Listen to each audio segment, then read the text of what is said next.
In this episode of Carbon's DIY Garage, we're actually going up over top of the garage to look into the attic.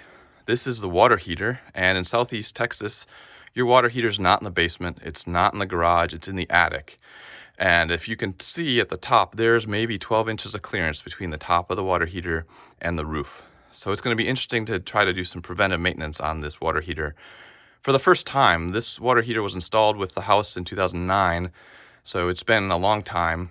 I've drained the water heater a couple of times to flush it out, but this is the first time I'll be looking at the anode and replacing the anode because it's probably long overdue.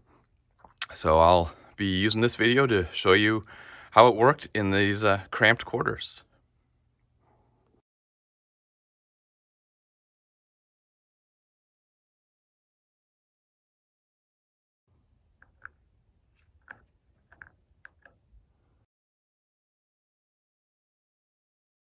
So one of the first things I want to do is just drain about a gallon or two of water out after relieving the pressure in the tank. So the faucet downstairs is open. I'm going to shut off the water supply. So that should get rid of the pressure in the tank. To start draining the tank, I'm going to open the drain valve after I have attached my garden hose that runs downstairs to the bathtub, so that the water can start coming out. So the drain's open, and now I'm going to use the temperature pressure relief valve to let some air in and get things draining a little faster.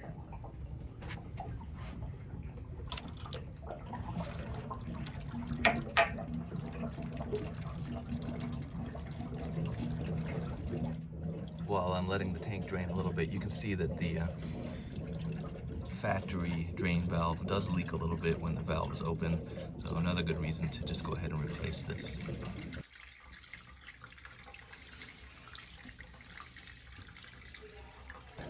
So that should be enough drain at this point to get the water away from the top of the anode, but leave enough water in here to keep the tank from moving around too much, since in theory I should be putting a lot of muscle into getting that anode loose. So for my installation, of course, the anode is located at the back side of the water heater, and my 1 1/16 inch socket won't fit inside this plastic piece that protects the anode.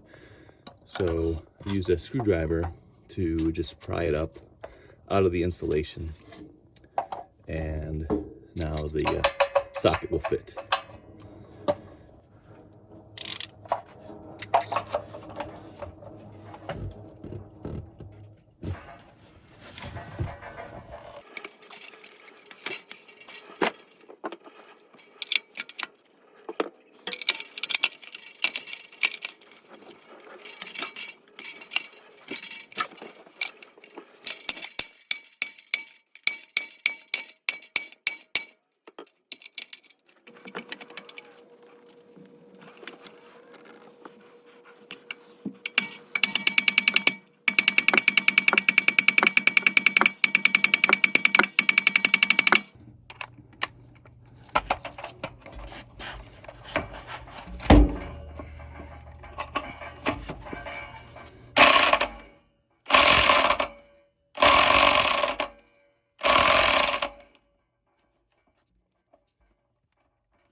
One thing to keep in mind when you're pulling this out is that depending on how long you've had your water heater off, it could be really hot. So gloves are a really good idea. So this is as high up as I can get my anode before it hits the ceiling or the roof. So I'm going to put a towel around the anode to stop any cutting debris to go into the tank. I've got a vacuum cleaner as well. And I'm gonna use a C-clamp to hold on to the anode, so when I cut a top piece off here, the C-clamp's gonna prevent it from dropping into the tank. That's the theory. We'll see how it goes. Vacuum's gonna be real loud, so I apologize for that.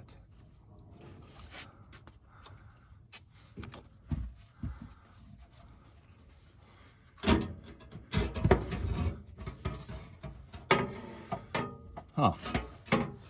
Well, I was gonna cut it, but I don't know if it's broken or what, but I was able to use the exhaust vent as an opening and pull the whole thing out. So this is really short.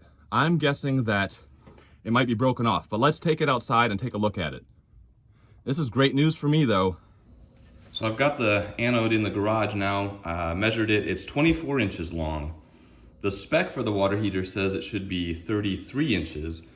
So I'm not sure if it broke off. It doesn't look like it broke off. Looking at the end of it, it's pretty flat ended. So I don't know if it got cut when it got installed so that it would fit. Although that wouldn't make sense if this is the original one from the manufacturer, which I think it is.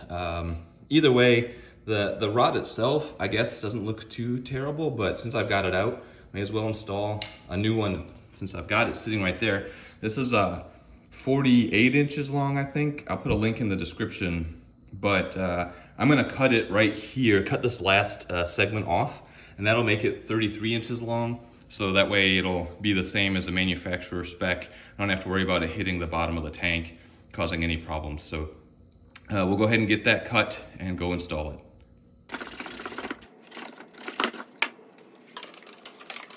Just to note, this new anode is a magnesium anode, and assuming that the old one is original, it's aluminum. So I'm swapping aluminum to be magnesium.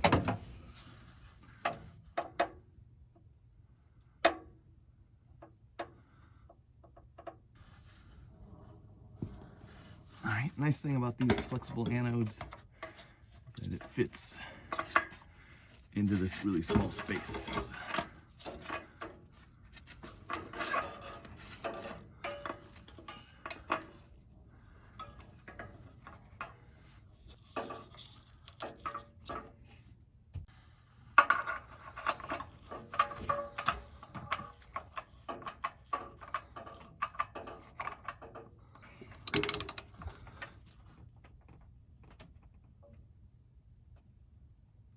All right, good and tight.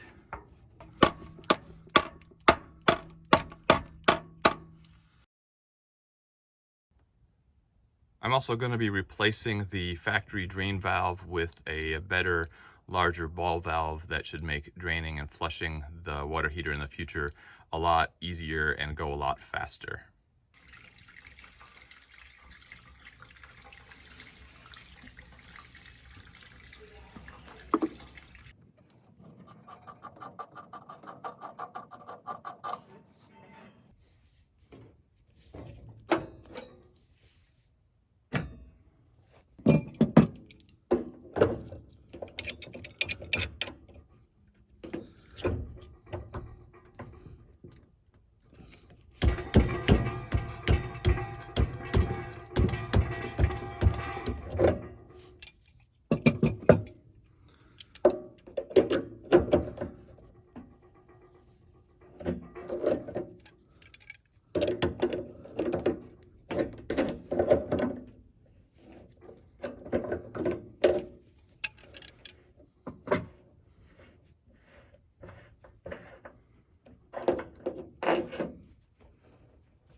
So this is the valve pulled out of the water heater, and it doesn't look too bad, but obviously a lot smaller than the new valve that I'm going to install, which has a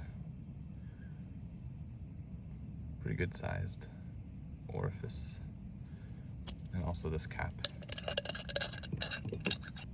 And I'll leave a link in the description for this valve that I'm installing.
Since the HVAC systems and our water heaters here in Southeast Texas are up in our attics, I thought I'd point out a cheap addition I've made to the catch pans for HVAC systems and the water heater. Are these Amazon audible alarms that send, when you get any water in there, the alarms go off. It's powered by a 9-volt battery, and it's actually saved me once when water has overflowed into the catch pan of the air conditioner, and that was due to condensation. So these come in really handy to let you know that water's going somewhere that it shouldn't before it starts overflowing into your ceiling and causing your whole ceiling to collapse. So that wraps up today's video, doing some preventive maintenance on the water heater, also replacing that drain valve and the anode. Hopefully you found the video useful or helpful. If you have any questions or comments, please leave them in the comments section. And of course, I'd really appreciate you subscribing to the channel so you can follow along with all the videos that are yet to come, both in the house and out in the garage. Have a good one.